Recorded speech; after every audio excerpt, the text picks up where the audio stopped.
Welcome to Tamil Theni. அனைவரின் மீதும் இறைவனின் சாந்தியும் சமாதானமும் உண்டாவதாக. நண்பர்களே, இன்றைக்கி நம்ம பேச போகிற விஷயம் சாதாரணமாக இருக்க போகிறது கிடையாது. இப்போ நான் சொல்ல போகிற இந்த கதையை கேட்டதும் உங்களுடைய உள்ளத்தில் ஒரு அதிர்ச்சி ஏற்படும். ஏன் அப்படின்னு பார்த்தா, இது நம்ம சிந்திக்க வைக்கக்கூடிய ஒரு உண்மை, வரலாற்றை புதிதாக பார்க்க வைக்கக்கூடிய ஒரு விளக்கம். நம்ம எல்லாரும் கேட்டிருக்கோம் அல்லவா, ராமாயணம் அப்படின்ற ஒரு இதிகாசத்தை. அயோத்தி மன்னர் தசரதனின் மகனான ஸ்ரீராமர், அவருடைய மனைவியான சீதை, அவரை கடத்தி சென்ற இலங்கையின் அரசன் ராவணன் அவரை வென்று சீதையை மீட்டு தந்த கதை என்று நம்மளுடைய எல்லாத்துக்குமே தெரியும். ஆனால் இதே கதையை வேறொரு கோணத்தில் பார்த்தா, இது ஒரு பழைய நாகரிகத்துடைய உண்மையான வரலாற்றை கொண்டு இந்திய புராணமாக மாற்றப்பட்டிருக்கும் என்பதை நம்மால் புரிந்து கொள்ள முடியும். நீங்கள் கேட்டிருப்பீங்க, பைபிளில் வரக்கூடிய தாவீது நபி, சாலமன் நபி, அவர்களுடைய வாழ்க்கை வரலாறு நம்ம ராமாயணத்தோட பல இடங்களில் அற்புதமாக ஒத்து போகுங்க.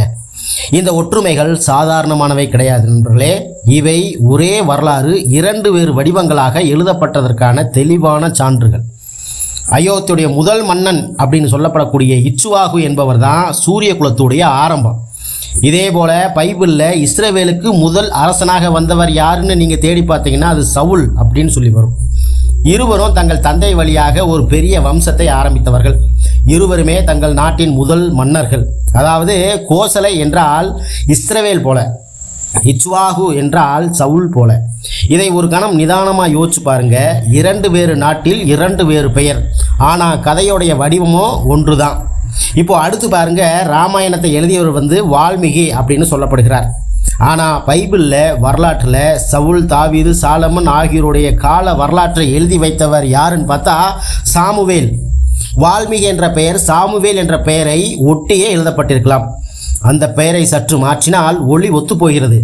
வால்மீகி, சாமுவேல். அதே மாதிரியே தசரதன், தாவீது, ராமன், சாலமன், ராவணன், கோலியாத். இந்த ராவணன் புலஸ்தியர் வம்சத்தை சேர்ந்தவர். அந்த புலஸ்தியர், கோலியாத் பிலிஸ்தியர் வம்சத்தை சேர்ந்தவர். புலஸ்தியர், பிலிஸ்தியர். அதுக்கப்புறம் வரக்கூடிய சீதை சேபா அரசி, அதாவது பல்கீஸ் ராணின்னு சொல்லக்கூடிய சேபா அரசி தான் இந்த சீதை. பாருங்க, ஒவ்வொரு இடத்துலையும் ஒரே வரலாறு வேறு பெயரில் வேறு நாட்டில் எழுதப்பட்டிருக்கு.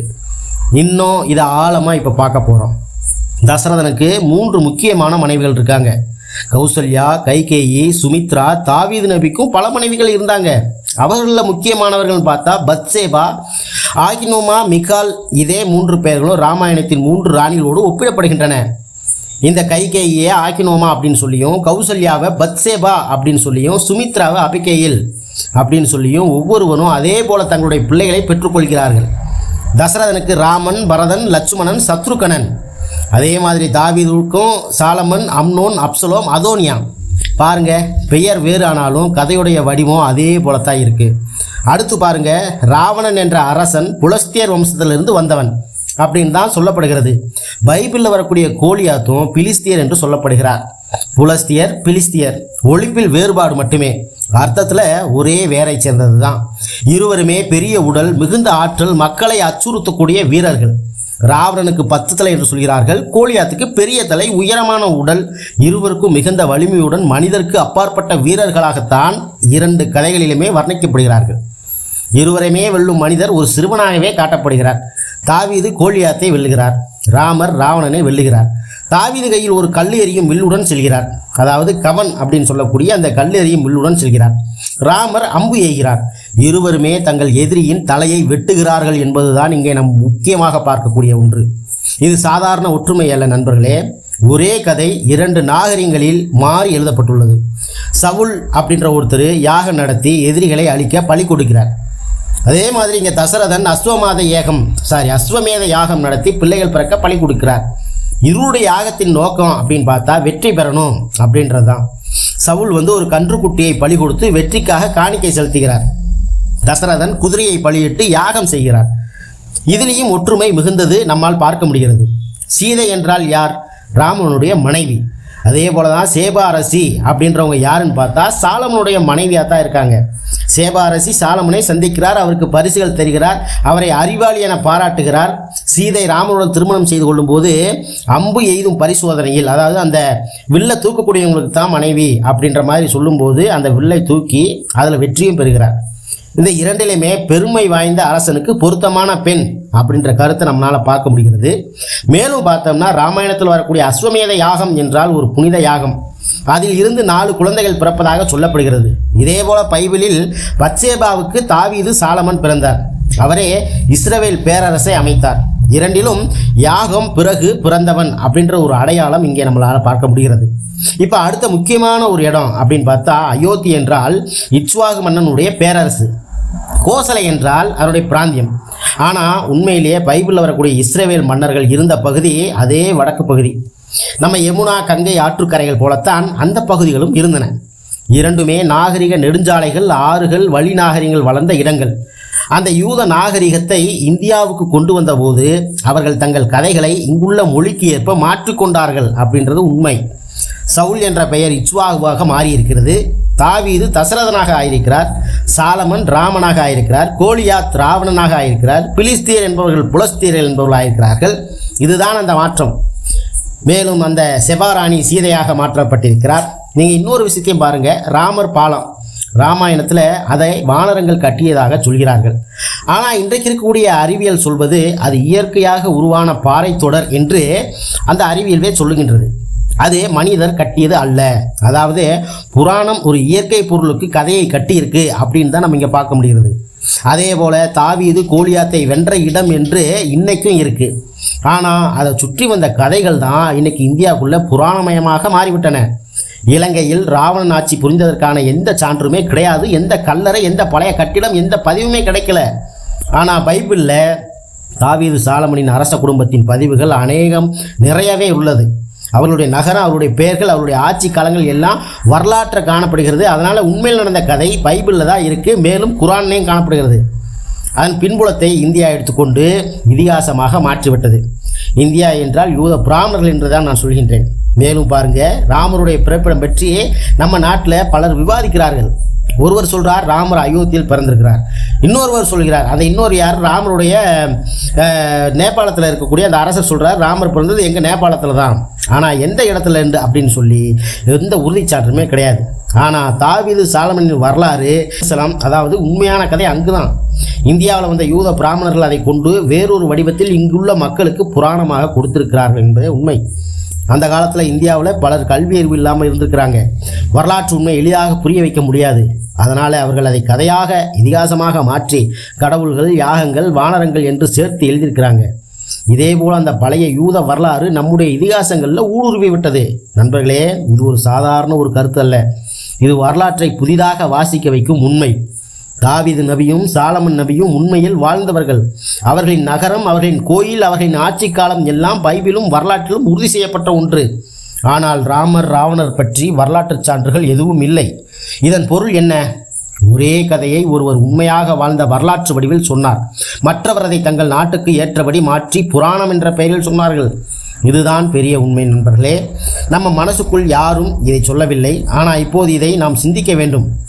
அந்த யூத பிராமணர்கள் தங்கள் பழைய வரலாற்றை இந்தியாவில் புதிதாக எழுதி நமக்கு கதையாக விட்டு சென்றனர். இதன் மூலம் அவர்கள் தங்கள் செல்வாக்கை நிலைநாட்டினார்கள். நம்மை ஆன்மீகமாக அடிமைப்படுத்தினர். நம்மை சிந்திக்காமல் வைத்தனர். நண்பர்களே, இதுதான் இந்த கதையின் உண்மை. தாவீது, சாலமன், சவுல், சாமுவேல் இவர்களின் உண்மை வரலாற்று நிகழ்ச்சிகள் தான் பின்னாளில் இராமாயணமாக மாற்றப்பட்டன. ராவணன், கோலியாத், சீதை, சேபா அரசி, தசரதன், தாவீது, இக்ஷ்வாகு, சவுல் ஒவ்வொருவரும் ஒரே வரலாற்றின் வேறு பெயர்கள். இது ஒரே ஒரு தலைமுறை, ஒரு நாட்டை தாண்டி நடந்த வரலாற்றின் மாற்றம். ராமாயணத்தில் வரும் பல கதாபாத்திரங்கள் உண்மையில் தாவீது, சாலமன், சவுல் ஆகியோரின் வரலாற்றிலிருந்து எடுத்துக்கொள்ளப்பட்டவை. ஆனால் இப்போது அதை விட பெரிய உண்மையை நம்ம திரும்பவும் பார்க்க போகிறோம். அதாவது இஸ்லாமிய வரலாற்றில் இவர்களை எப்படி குறிப்பிடுகிறார்கள், அந்த குறிப்புகள் எப்படி நம்ம இதிகாசங்களில் திரும்பி வெளிப்பட்டிருக்கிறது என்பதை தான் இப்போ நம்ம பார்க்க போகிறோம். இஸ்லாமில் தாவீது நபியை தாவூத் நபி, அதாவது தாவூத் நபி அலை இஸ்லாம் என்று கூறப்படும் ஒரே நபி அல்லாஹ்வுடைய நம்பிக்கையாளராக இருந்திருக்கிறார். அவருக்கு அல்லாஹ் சபூர் என்ற புனித நூலை அளித்தார். அதில் அறிவும் நியாயமும் நிரம்பி இருந்தது. தாவீது நபி, அதாவது தாவூத் நபி ஒரு மன்னராகவும் இருந்திருக்கிறார், ஒரு வீரராகவும் இருந்திருக்கிறார். அங்கே கோலியாத் அப்படின்னு சொல்லக்கூடிய ஜாலூத் அப்படின்றத ஒரு சிறுவனாக இருக்கும்போதே வென்றிருக்கிறார் என்பது இங்கே மீண்டும் புலப்படுகிறது. இதுதான் பைபிள் கூறிய கதையும்.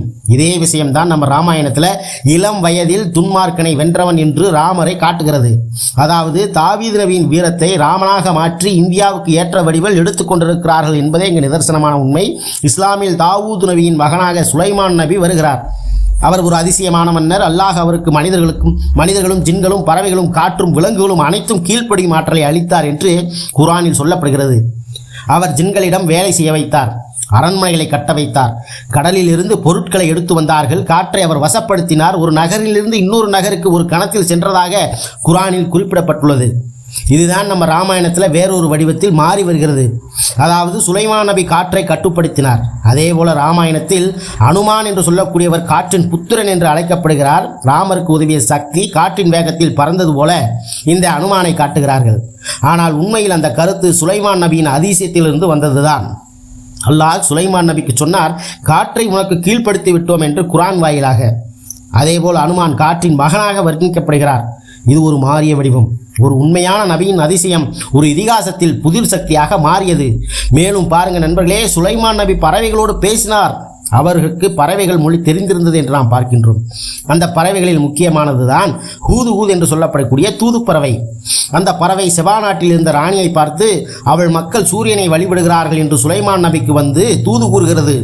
இதை கேட்ட சுலைமான் நபி அந்த நாட்டுக்கு மீண்டும் தூது அனுப்புகிறார். பின்னர் சேபா அரசி என்று சொல்லக்கூடிய சீதை சுலைமான் நபியை சந்திக்கிறார்கள். பாருங்க, பைபிள்லேயும் குர்ஆன்லேயும் இது ஒரே கதை தான். இப்போ ராமாயணத்தில் அந்த பறவை என்ன பெயரை சொல்லி அழைக்கப்படுகின்ற பார்த்தால் ஜடாயு அப்படின்ற பெயரை கொண்டு அழைக்கப்படுகிறது. அந்த ஜடாயு பறவை சீதையை ராவணனிடமிருந்து காப்பாற்ற முயற்சி செய்கிறது. ஆனால் இறுதியில் கொல்லப்படுகிறது. இதே குர்ஆனில் வரும் ஹூது பறவையோடு ஒப்பிட்டு பாருங்கள். இரண்டிலும் பறவை ஒரு தூது பணியை செய்கிறது. ஹூது சுலைமானுக்கு தகவலை கொடுக்கிறது, ஜடாயு ராமருக்கு செய்தி தர முயற்சி செய்கிறது. அதாவது இருவரும் நியாயம் செய்பவருக்கு தகவல் தரும் பறவைகள். உண்மையில் ஹூது பறவையின் கதை ஒரு நபியின் உதவி சக்தி என்ற உண்மை சம்பவம் இங்கே புலப்படுகிறது. ஆனால் இந்திய இதிகாசத்தில் அது ஒரு மரியாதைக்குரிய தியாக பறவையாக மாறி உள்ளது. இப்போ சுலைமான் நபிக்கு உதவியர்கள் யார்? குர்ஆனில் கூறப்படுவதே ஜின்கள் என்றால் புகையில்லாத தீயினால் உருவாக்கப்பட்ட உயிர்கள். அவர்கள் மனிதர்களைப் போலவே அறிவும் வலிமையும் கொண்டவர்கள், ஆனால் கண்ணுக்கு தெரியாதவர்கள். சுலைமான் நபி அவர்களை கட்டுப்படுத்தினார். அவர் சொல்வதற்கேற்ப அரண்மனைகள், சிலைகள், கிணறுகள், அரிசிகள், அரசின் பொருட்கள் என பலவற்றை ஜின்கள் கட்டியதாக கூறப்படுகிறது. இதை ராமாயணத்தோடு ஒப்பிட்டு பாருங்கள். ராமருக்கு யார் உதவினார்கள்? வானரங்கள் என்றால் குரங்கு வம்சம் என்று சொல்லப்படுகிறது. ஆனால் உண்மையில் வானரா என்ற சொல்லுக்கு வேறு அர்த்தம் உண்டு. வான் பிளஸ் நரா, வானிலிருந்து வந்த மனிதர்கள் அல்லது அதிசயமான ஆற்றல் கொண்ட உயிர்கள். இதுவே சுலைமான் நபியின் ஜின்களோடு ஒத்துப்போகிறது. சுலைமான் நபி ஜின்களை கட்டுப்படுத்தினார், ராமர் வானரர்களை கட்டுப்படுத்தினார். இருவருக்கும் காற்று வழியில் உதவிகள் வந்தன. ஒருவருக்கு காற்று கீழ்ப்பட்டது, மற்றவருக்கு காற்றின் மகன் கீழ்ப்பட்டான். ஒரே சிந்தனை, வேறுபட்ட வடிவம். இப்போ சுலைமான் நபிக்கு மிகப்பெரிய அதிசயம் என்ன?